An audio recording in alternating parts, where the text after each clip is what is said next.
Nelson திலீப்குமாரோட இயக்கத்தில் super star Rajinikanth நடிக்கவிருக்கும் Jailer 2 படத்தில் யாருமே எதிர்பார்க்காத நபரை நடிக்க வைக்க முடிவு செஞ்சுருக்காங்களாம். இந்த தகவல் இப்போ தீயா பரவிட்டு வருது. யார் அந்த நடிகர்? வாங்க பார்ப்போம். அதுக்கு முன்னாடி சேனலுக்கு சப்ஸ்கிரைப் பண்ணாதவங்க சப்ஸ்கிரைப் பண்ணிவிட்டு மேலும் இந்த வீடியோக்கு லைக் பண்ணிவிட்டு வாங்க வீடியோக்குள்ளே போகலாம். அதாவது நெல்சன் திலீப்குமார் இயக்கத்தில் ரஜினிகாந்த், ரம்யா கிருஷ்ணன் உள்ளிட்டோர் நடிப்பில் வெளியான ஜெயிலர் படம் சூப்பர் ஹிட் ஆனது. இதனடுத்து ஜெயிலர் 2 படத்தை இயக்க போகிறாரு நெல்சன்.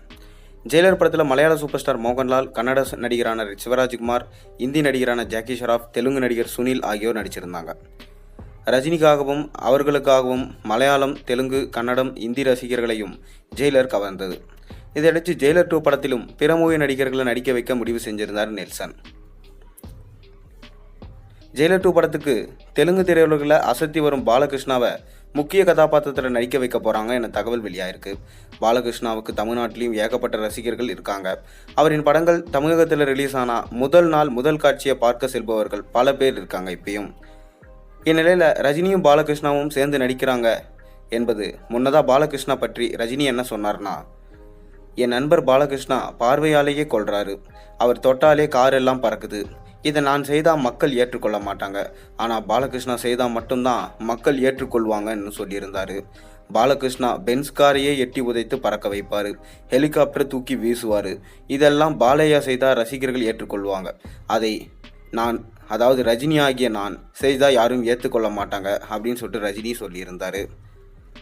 ரஜினிகாந்த் தற்போது வேட்டையன் படத்தில் நடித்து முடிச்சிருக்காரு. அடுத்ததாக லோகேஷ் கனகராஜ் இயக்கத்தில் கூலி படத்தில் நடிக்கிறாரு. ஜூன் 10ஆம் தேதி படப்பிடிப்பை துவங்குறாங்க. இதற்கிடையில் இமயமலைக்கு கிளம்பி சென்று இருக்காரு ரஜினி. அவர் இப்படி அடுத்தடுத்த படங்களில் நடிப்பது தலைவர் ரசிகர்களை ரொம்பவே கவர்ந்து இருந்திருக்கு.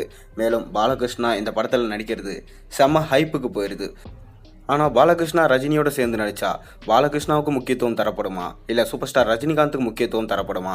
ஏன்னா பாலகிருஷ்ணா அவருக்கு தான் முக்கியத்துவம் தந்தால் தான் நான் நடிப்பேன், இல்லைனா நான் நடிக்க மாட்டேன்னு சொல்லிட்டு ரொம்பவே திமிராக பேசுவார்.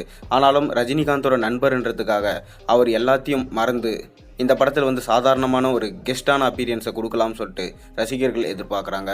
இப்படி பாலகிருஷ்ணாவும் ரஜினியும் சேர்ந்து நடித்தாங்கன்னா அது நிச்சயமாக பார்த்தீங்கன்னா பாலகிருஷ்ணாவுக்கு பெருமை தான். ஏன்னா ரஜினிகாந்தோடைய பவர், பாலகிருஷ்ணாவோடைய பவர், 2 பவரும் சேர்ந்துச்சுன்னா கோலிவுட் மட்டும் இல்லாமல் அனைத்து சினிமா இண்டஸ்ட்ரியிலும் ஒரு மிகப்பெரிய ஹைப்பில் கொண்டு போய் விட்டுரும். பார்ப்போம், பொறுத்திருந்து பார்ப்போம். ஜெயிலர் 2 அறிவிப்பு எப்போ வெளியாக போகுது, அதில் பாலகிருஷ்ணா கண்டிப்பாக நடிப்பாரா இல்லையான்னு நீங்கள் உங்களோட கருத்து என்ன? பாலகிருஷ்ணாவும் ரஜினியும் சேர்ந்து நடித்தா நல்லா இருக்குமா இல்லையான்றதை மறக்காமல் கீழே கமெண்ட்டில் சொல்லுங்கள். மேலும் சேனலில் போகிற வீடியோஸ் தான் மறக்காமல் சப்ஸ்கிரைப் பண்ணுங்கள், லைக் பண்ணுங்கள், பெல் ஐக்கன் ப்ரெஸ் பண்ணுங்கள். அப்போ தான் போகிற வீடியோஸ் நோட்டிஃபிகேஷனாக உங்களுக்கு சேரும்.